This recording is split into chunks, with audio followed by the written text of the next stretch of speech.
Hello, welcome to the Medical Maze. I'm your host, Dan Ellmer, and today we're going to be talking about an interesting condition called phenylketonuria, or PKU, with our special guest, Dan Ellmer. But first, as always, I want to introduce my co-host, Phil. Hey, I am here. I'm not on camera today, but this is interesting. I've never heard of this disease before, so we're going to learn something today. Yes, absolutely. So, Dan, can we say hello to you? Hi there. Hello. So, did I butcher the name? I told you I was going to try. So, phenylketonuria. That's right. Yeah, phenylketonuria. Awesome. Awesome. Well, then, so what is this? And we call it PKU, right? So, what Yeah. is PKU? Okay, so probably the easiest way to try and describe PKU is it's very similar to diabetes in the fact that the body doesn't produce an enzyme. But in PKU's case, it's an enzyme that breaks down protein and not sugar as you would have with diabetes. So we're missing that. We're missing that enzyme. So, it's the one, and it doesn't break down protein in your body, you're saying. That's right. Yeah. So, what are like the symptoms, or what happens if this doesn't get broken down? Okay, so it affects children differently to adults. Okay. It's more serious for children, which is why it's important that it gets picked up very quickly after birth. Is it? Um, sorry. No, I apologize because I was saying, is it something that they would see or they test for in children? That's right. Yeah. Well, in some countries they do like a newborn screening. So it's something that's been done here in the UK since I think 1969, Oh, okay. and it's done in the US and in sort of a few other countries, but there are still quite a lot of countries that don't have any screening at all. So, what would be the symptoms in a child that some So parents might see? yeah, so it's basically just very slow progress. So Okay. you'd expect for a child not to develop as normal. Um, so like being not developing and learning to talk, to walk, just the general kind of development that you'd expect to see in a young child that doesn't happen. They become very closed off, don't Mm. really communicate. So it's something that's obviously pretty obvious fairly quickly. Wait a second. This sounds like autism. Um, I guess it. I guess there may be some similarities. I've never I've never had anyone kind of describe the two together. Um, Well, Phil has a child that the- has autism, so he's kind of familiar with some of those, I think, symptoms or signs, okay. and All so it right. sounds like missing some of those same development milestones might be similar in those Oh my sorts of gosh. conditions. I gotta call somebody. I gotta get out of here. Yeah. So, I mean, that isn't that interesting though. So, and this is all because they're being, who knew you're feeding them, formula and things or whatever that has probably these proteins in it, and then this enzyme can't break it down. So Yeah. it sounds like then you're saying, so does it affect them? It sounds intellectually, for one thing. It sounds like. What about physically? Did you said something about? Is it also walking? Did you say? Yeah. So yeah, it affects all kind of brain development, early brain Mm, development. mm. Wow, wow. So those countries that don't even probably they don't test for it, or who knows if they know about it. So Mhm. wow, I mean that's a good thing that you're on here talking about this, and that we can maybe help create some awareness here, because that's a serious condition. So it's usually caught. Now, for you, was it caught when you were young as a child? Yeah, I mean, I was very fortunate. I was born in 1977, so um, less than 10 years after testing kind of began. So I'm one of the early ones with the kind of treatment and stuff. So we're very much kind of the guinea pig generation Wow. for Okay. PKU treatment. Wow. Well, that's good. I mean, that was fortunate for you. And I know, and Phil, can you pop up the charts here? I know that there's different kinds of PKU, which I find interesting. So there's like this classic case, and it says that's the most severe. This is in the research I was looking at. So, and then there's a moderate or mild, and then there's the mild. Okay, I don't want to butcher this, but hyperphenylid. Oh, I don't know, phenylketonuria. Yeah, I'm not sure I can say that either. Yeah, yeah. I think it's only missing just a couple letters of the alphabet, but anyway. Um, so what type of these are you? So I'm classic PKU. Oh, so maybe one of the more severe. Yeah, I mean it's very individual. What makes it very difficult is that everybody's cases are different severities. So the treatment has to be tailor made for each person. Mm. So it's not, is it like a combination of diet and medication, and what do they do to treat that? And like you said, I assume it's different for children as opposed to adults, how they would treat it. Yeah, well, I mean, as a child, obviously my experience as being a PKU child is very different to someone who has it now at a younger age Mm. because everything's changed so much. Mm-hmm. Mm-hmm. But initially, you started on a supplement, which is it basically has all the proteins and minerals that you need to get from um, food that you obviously don't get by not having high protein foods. Um, Protein is kind of made up from a whole bunch of different amino acids, Mm-hmm. and it's only one amino acid that our body can't break down. So we need the rest of it, just minus the one. So there's nothing like can supplement this. I mean, that would put this amino acid back, right? So there's nothing that like that. It has to, you're just treating around it. Is that what I'm hearing? Yeah, I guess so. I mean, all we can eat is low protein um, foods. So we're talking basically fruit, veg, Okay. um, avoiding all high proteins, which is obviously meats, fish, nuts, pulses, dairy produce, um, and what the supplements that we have to take. In my case, I take one 4 times a day now. Um, that gives me all the minerals and stuff I miss from eating meats and stuff. Wait, say that All the good again. stuff. The supplements it gives me all the protein and minerals that I need minus what I don't need, if you like. So what So happens when yeah, you actually eat a lot of protein? You get very very sick, or like, because I'm taking notes for my son, so I'm like, this may be something that I need to discuss with his doctor, because what you're saying could correlate with him, because we are literally throwing our hands up with a lot of the issues. So that's why I'm so interested in this, because what you said earlier. So what okay. happens when you eat too much protein?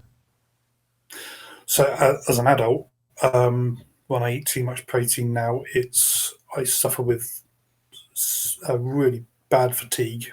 Mm. Um, I can suffer with really bad headaches, Mm. um, depression, and anxiety. Wow. Um, Probably one of the big ones that you'll hear adults with PKU talking about is extremely poor decision making. Oh, really? Because the intellectual. Well, that's interesting. So if it's treated when you're younger, or just say that it's not noticed until maybe there's been some sort of intellectual delays or whatever. So can those be reversed if you start getting treated? Um, as a child, no, the damage once it's done is done. Oh It's not gosh. reversible. As an adult, yes, the symptoms seem to be when you're on diet. I mean, when I'm on diet, I write my blog and I do all the things that I do kind of to advocate for PKU. But if I'm not on my diet, I wouldn't be able to do any of that. Mm, I mm. mean, it's just, I'd spend 2 hours writing, a blog down. It wouldn't make sense to anybody. It's hard to put into words that kind of So do you start feeling difference it? of being So on the diet. so you start feeling it, right? So I mean, if you have somehow maybe slipped on your diet or something, and then you start feeling it, pretty quickly. Yeah. Does it come on pretty quickly? Okay.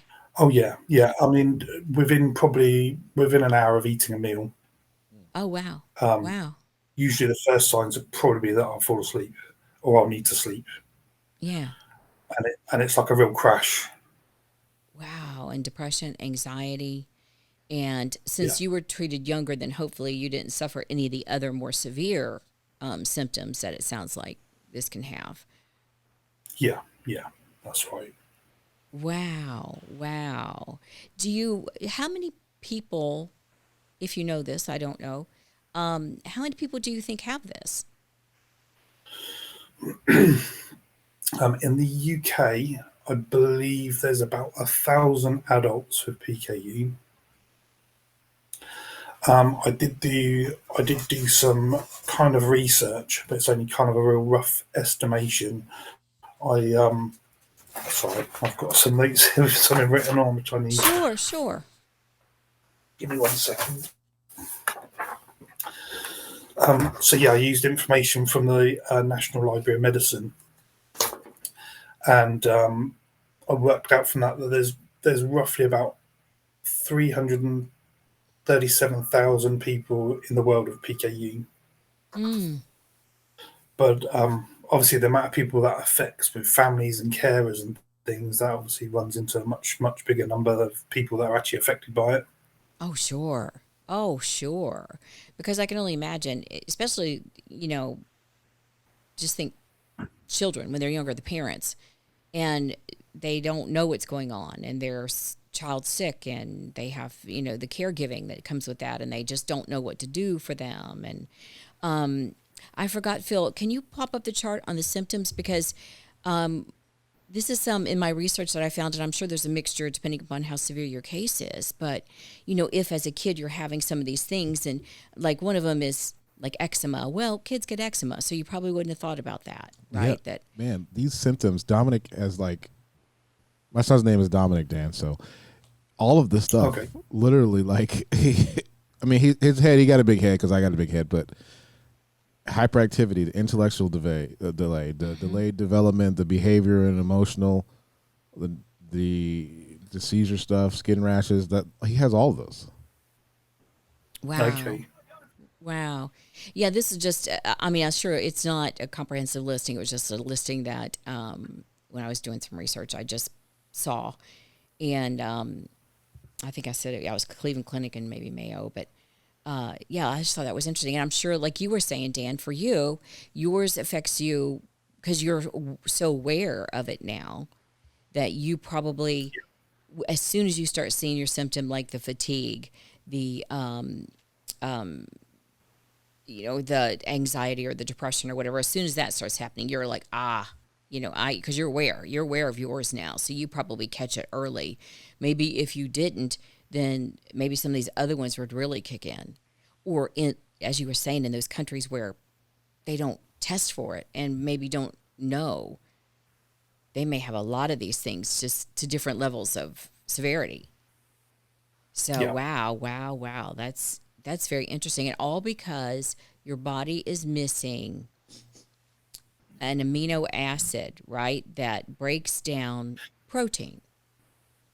It's an enzyme that breaks Enzyme. down an amino acid, which is a part of protein.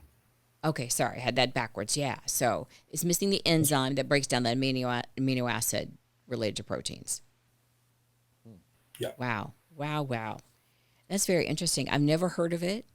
It's just fascinating that these kind of unknown conditions and the impact they can have. And like you said, it's not just the patient, it is the whole caregiving system for them, the support system for them, and it affects them. Yeah. And the frustration there must be in maybe not getting a diagnosis. And so then you're thinking, oh, well, eczema. Okay, well, then I'll treat eczema. Okay. Hyperactivity, maybe that's ADHD or ADD. So then I, might treat that and then maybe put on medication for that. And then, so then you end up with a whole bunch of maybe medications for all these different symptoms that if you could treat the real issue, if you knew it, you could probably, have a bigger impact on that. So, wow. And then the poor caregivers, I mean, they would at least have an answer instead of trying to track down various symptoms and doctors to treat all those different symptoms and the medications and things like that. So that's very fascinating. This just one enzyme and the impact it can have. So for you then, you're saying that you treat it with supplements. Are there certain kinds of supplements for that? I mean, are they things that you can get over the counter? Are there things that are prescribed to you? So that these supplements are prescribed. They're extremely expensive to buy. I think it's not just the supplements that I have to get by prescription. I actually there's a lot of foods kind of in between that still contain protein that is too high for the kind of amount of protein that I can have. So we're talking things like bread, pasta, rice, are all, they're kind of like a medium amount of protein in, but they're still too high for people with PKU. So I actually have to get a special flour, special pasta that all comes via prescription. Oh, really? Yeah. Wow. So Dan, how does that affect your day-to-day life? Because I mean, when I'm looking at the stuff that you can and can't eat, that's got to be really difficult. So like, how are you when it comes to just like, oh, I have to eat this. This is going to take me 2 hours to make versus you going to go pick something up. Yeah. Challenging. Very challenging. Have to do batch cooking, have to freeze as much stuff as possible, have to bake my own loaves of bread.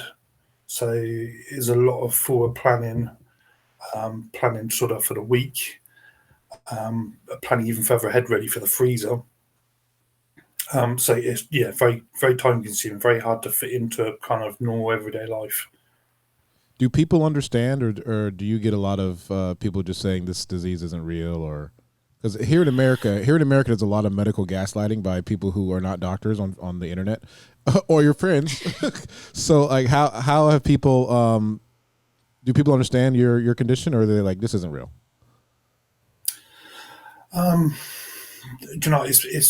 It's definitely easier. It's definitely easier now than it was sort of 40 years ago. Because of things like vegans and vegetarians being catered for everywhere. You kind of mix in better. Back in the kind of 80s when nobody ate differently, it was really pretty bizarre to see someone putting a burger out of a bun and just doing all kinds of random things with the food on the plate before they eat it. I mean, I used to have to, my parents used to have to weigh my food if we ate out. Oh wow! Have to get scales out and weigh everything off the plate. I was going to ask how is it going out? I mean, it would affect even that like kind of socializing, going out to dinner with friends or something. It's easier now though, you're saying, because of the different types of diets that folks are prefer and they're utilizing. Is it easier now, or do you still have to take your own stuff? Because I mean, if you're having to get prescription flour or whatever and pasta and stuff, so I would wonder, do you have to take, if you go out to eat with people, do you have to take your own stuff, or is there enough available that you can do that? But it's very difficult. I try to go places where I know there's things and alternatives that I can eat. Yeah. But usually when I go and eat out, it's very hard not to end up eating chips and salad, which is my kind of default go to on a menu. Is Mm. ordering from the side orders. Mm. Wow. Wow. Because so you have to avoid anything with proteins, and I think there's a little. We just did a little chart on here, Phil, if you Yeah. have it, of the things that you have to avoid. Yeah, they're at the bottom: milk, eggs, cheese, nuts, fish, meats, beans. The artificial sweetener is interesting. So it's only the one with aspartame. Is that it? It is. So aspartame is actually made up. It's made up of the amino acid that I can't have, or people with PKU Really? can't have. So Really? it's yeah. Wow, that's fascinating. Who would have thought? But I mean, when you think about that, that's a lot, and then milk and eggs and stuff are in a lot of things. So can Yeah. you eat? Milk, egg, nuts are in everything. Yeah, I mean, Yeah. so can you not eat anything with those in them? Even Um, something that's baked or made with milk or eggs. so we have a way of working out like an allocation of protein for each day. So in my case, I'm allowed 13 grams of protein. That's it? Ah, wow. Yeah, that's it. Oh my gosh. So if I was to go to McDonald's and buy a veggie burger, the veggie deluxe, Uh as huh. they've got over here, that I can't have that in a whole day's allowance. That's So that's pushing. how do you build any muscle or anything? I mean, I know that in America that people they recommend you have like 100 to 200 grams of protein a day. So how do you build any muscle or yeah? I'm legitimately confused with 13 grams of protein a day. I just Yeah, drank a I mean, protein shake coming in here. Yeah. that's it. Yeah. I mean, there's I'm lucky. 13 grams is pretty good. I know some people are on like 3 or 4. So Wow. Wow. some people can't tolerate any at all. I know, that there's some people out there. I've never met anyone who's on, the kind of any. But sure, probably your most severe cases, that's probably the case. Wow. Mm. So then that really limits what they can eat or do. I mean, because if it's if you're counting something that's made with milk or has eggs in it or something like that, and you're counting that as you're over 3 probably real fast. So wow, that's really 13 a day. yeah for him. And then you're That's probably others like you saying are less than that.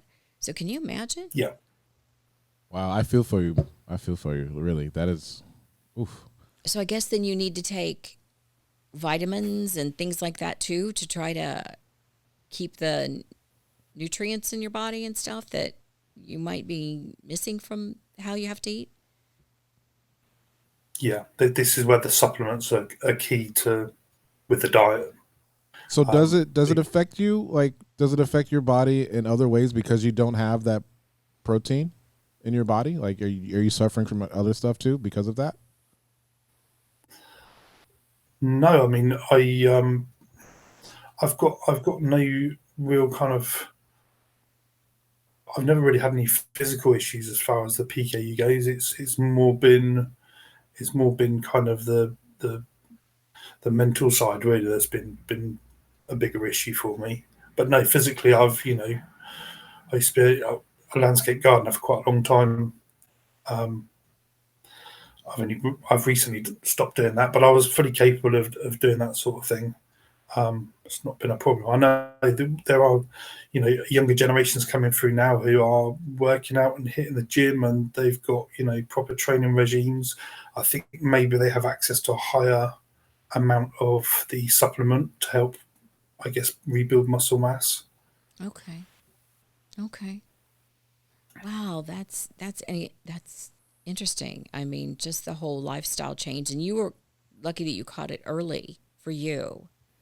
when you were younger, and so and you were tested for it. So that's great. And then there's medication on top of the supplements that you take for this. That I assume prescription medication that's available, or is it limited to So more just supplements? there's there's well, the main one they've got is Qvan, which um, is available in the US as well. Um, that's been around since I think about 2009. We've actually only just got access to that in the UK here. Oh, really? I'm actually waiting to go on a trial to see if I respond to it, because the response rate is 30%. Oh, really? Yeah, 30%, you said? yeah, Wow. And that's the best that they have from a medication standpoint, is one that works 30% of the time for people? yeah. Currently, Wow. at the moment, I know there's Palmzeq, which is also available in the US, but it's not available here in the UK as yet. Oh, Um, really? I believe that has a higher Success rate or something? A success rate. Yeah, tolerance rate? that's it. Yeah. Yeah. To be fair, I don't know a great deal about that, because we don't have access to it here in the UK. Huh. Can I ask you a question about because you mentioned earlier in the show that kids are tested at birth. Now, do you know if this is something in the U.S. or is this just something that they do in the U.K.? Yes, is the heel prick test, which is done, I think it's a couple of days after a baby's born. So it's done in the US, it's done in the UK and a lot of Europe, Oh, but there's good. still many places Yeah. that need to catch up. Okay, because I wanna look and see if my son was even tested for that, because Yeah. this is literally the first time I'm hearing about this. So that's very interesting. And if people are watching the show and look it up, because Yeah, let's talk about that. How can we help? Are there organizations that maybe people can refer to? Are there groups, maybe, I don't know, that people can donate to, or especially when it's coming about the other countries that don't know about it or test for it? So imagine those children and those parents, and they don't even know that that's a possibility, that it's an enzyme issue. Do you Yeah. recommend any organizations and Well, groups here that? in the UK, we have the NSPKU, which is the only PKU charity here in the UK. They just celebrated their 50th anniversary last year, and they do a huge amount of work supporting, um, helping lead the way. Really, it was them who managed to bring us Qvan just recently, after sort of over a 10-year fight of trying to make it available here in the UK. Um, Okay, and what was the name so of it? Because I each want to make sure country we include that. What's the name again, if you don't mind? is NSPKU. NSPKU. Yeah, Phil, we probably Yeah, want to include that, as a reference for folks, if we can. So, yeah, I'm absolutely. sorry, Dan. Go ahead. I just wanted to make sure we got that. I got that down right, so we can include it. that's right. Yeah, no. So I was just going to say, I mean, I know the US have their own charities. There's um, the ESPKU, which is Europe um, based, but there's no kind of one group collaborating over the world, if you like. Everyone's kind of doing their own thing. So being such a small, being such a small thing, it's everyone's kind of doing their own thing, and really what we could do with getting things on a bigger scale, really. Do you know what I mean? Yeah, yeah. Well, and I know that you have done a blog yourself of your journey with this, and what's it called? It's called Truth About Life with PKU. Truth About Life with PKU. I'm going to put it on the screen here so you guys can see it here. Here's the website, the Truth About Excellent. Life with PKU.com. I mean .home.blog. There you go. We'll put this in the comments too, in the description, so you can just click it. But we have the blog here about information on it. Yeah, let's do whatever we can to try to create some awareness here. I mean, this, like you and like Phil, like you were saying, this just rings so many bells for you. Yeah, I was just texting my wife. I said, "Hey, look up PKU." Yeah, yeah. So I mean, that's wonderful. You've already helped us, so we want to make sure we help others. So we can put these other organizations out there. Anything else, Dan, that you think you want our listeners or potential viewers to do, or what they can do? We can try to reach out here. They can look at your blog. Anything else that you can think of? It's just a case of spreading the word. The more people that talk about PKU, the more it can become known. Um, the better. Really, it's just about kind of really raising awareness, and spreading awareness throughout the world. There's so many places that aren't getting even what we're getting here. You know, I have a friend in Morocco, and he has three daughters with PKU, and Wow. they're all untreated. Untreated. You know, Wow. they're all yeah. Really? He has no access to any PKU medications out there. Oh, Um, no. so despite knowing that they've got PKU, he's helpless to do anything. Oh, so that doesn't sound like a very good long-term prognosis for these children. Oh, wow. And Yeah, well, I guess they knew enough to somehow they were tested for it to know that they have it, but then that's it. yeah, No treatment. It's like, yeah, yeah, you got that, but have a good day. Oh well. Have a yeah. nice This life. is yeah. This is the health system. Around the world. I guess we forget, being lucky living where we live, that there's many countries out there that don't have health systems at all. You know, um, Everyday people don't have access to stuff. Is there So anything that your friend can do where he lives? I'm sure you guys have talked about it many times, but it's like, do oh you yeah. guys go to conferences maybe and do talks about it?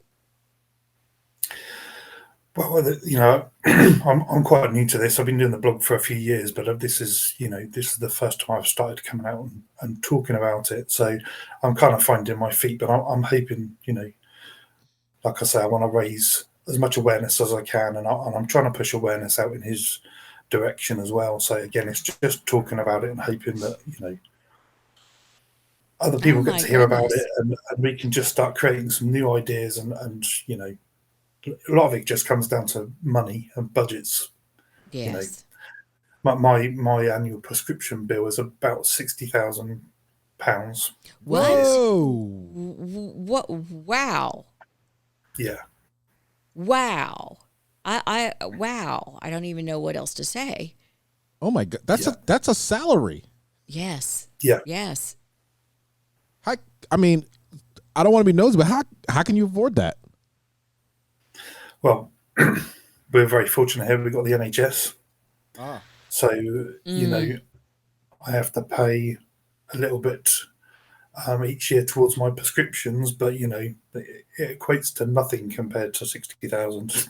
you know, Sure. but Sure, though. yeah, But think about it for those that don't have health care somehow, insurance of some kind or yeah, wow. That's probably a lot of people because the awareness isn't there or the doctors don't know or can you imagine just treating these symptoms one at a time and just all the medications for one at a time for those parents or patients that don't know that they have that. So that adds up. I can only imagine. Wow, though, £60,000 for a yeah. prescription. Wow, that is unreal. Unreal. Thank goodness, because what if you didn't have any sort of assistance there, on wow. And or that they didn't know. You're fortunate that you do live in a place that number one tests for it, that it recognizes that it's a condition and that you can get some treatment. Um, This is wow. it. I mean, this is I'm here by really the grace of where I was born, and Mm, mm-hmm. it's I just feel now it's my duty really to start speaking for those who don't have that opportunity. Wow, I think that's And great. And I appreciate you joining us for that reason so we can do what we can to raise awareness and and then if there's anything else that we can encourage others to do, by all means to help create awareness, please, do that. So, well, wow, Dan. So, is there anything else that we missed or that you want to add? I want to make sure that we cover everything we can about this to push out this awareness that you're talking about. And it sounds like we're fortunate that we're also in the U.S. and that they test for it here. Have no yeah, idea. I don't know anyone that has it, so I have no idea what it's like for the medication. It sounds like we have some medications that you don't, so at least there's access to that. Um, yeah, but like you said, I mean, just because we were fortunate to be born in a country that tests for it when you're young, because I mean, can you imagine? I mean, not finding out till you're an adult after you've already struggled with all these symptoms, and you probably have some, irreversible damage, or like your friend. I can't imagine as a parent watching your children decline and not being able to do anything about it. It's heartbreaking. It really yeah, is. I don't know. I yeah. mean, and then, what do you do? Do you try to move somewhere You and have that's not to. an easy thing, but you've got to try to move somewhere that has treatment, you know. Yeah. Wow. It's incredible. It's just incredible. So, yes, I hope that we can get out there. We can do whatever awareness raising, whatever awareness we can on our side. Glad to do it. Encouraging folks to please go check out your blog. There's some links, just some explanation reference links in the charts that we will make available. But it's like to Cleveland Clinic, Mayo, just that they recognize it, and they talk about the condition. I have on here the UK National Health Service, which you said. There are a couple of Facebook groups. One's private, one's public. That maybe folks can go to. Maybe you can, get some support or some ideas or encouragement there.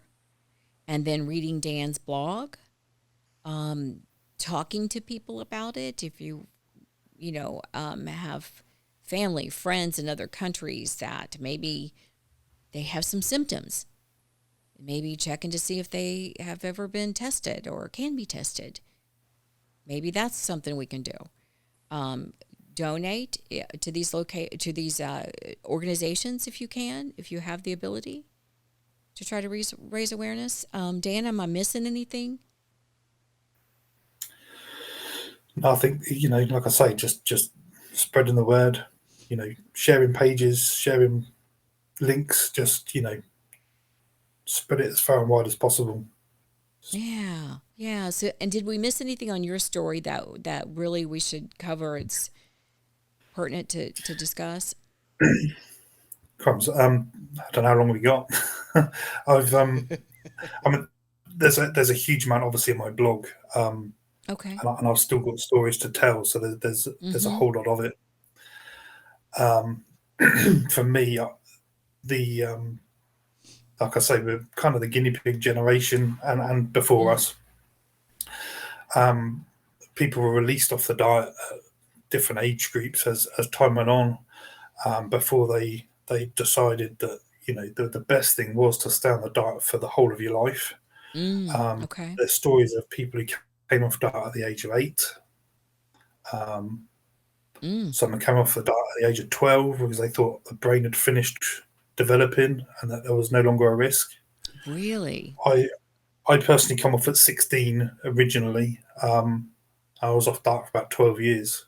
Did you have Um, symptoms all those 12 years? yeah, but I had no idea it was anything linked to a PKU, so I just thought it was me and kind of tried to bumble my way through. Mm. So that was a Mm. very difficult period of time. But that's all in my blog if people are interested to read that. Um, it's complicated to even know where to start really, and condense it all down. But coming off of the diet for so long and eating, normal food, Mm-hmm. and then trying to go back onto that diet has been such a huge challenge. Oh, I bet. I bet. And it's been near on impossible to get back onto it the way I was as a young child, just because you're continually comparing, Mm. Mm-hmm. continually comparing foods. The worst thing is getting the taste of foods now that you technically can't eat for the rest of your life. Oh, wow.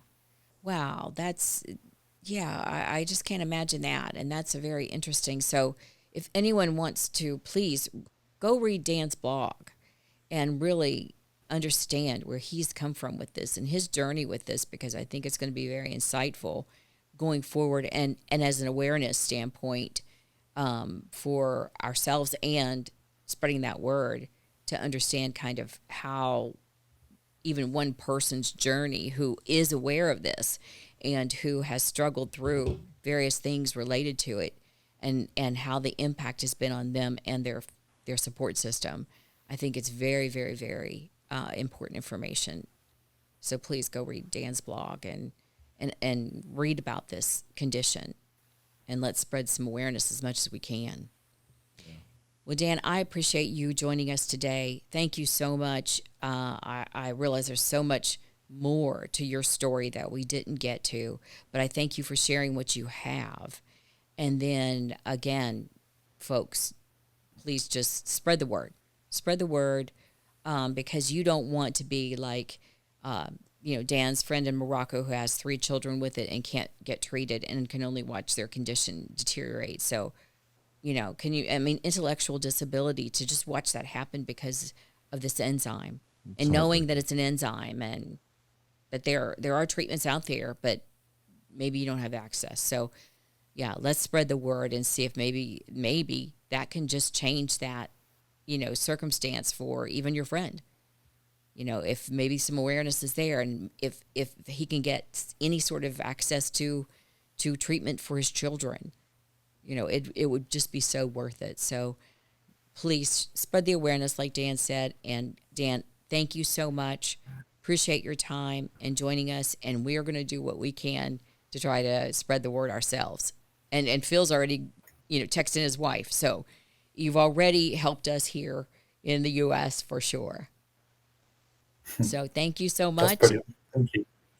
And maybe we can follow up later on and see how things have progressed, seeing if you have been able to, reach out to the other countries and folks there and see kind of how things are going. So maybe we'll reach back out and see how you're doing.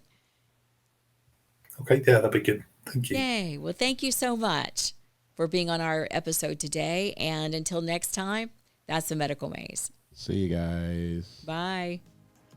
Bye.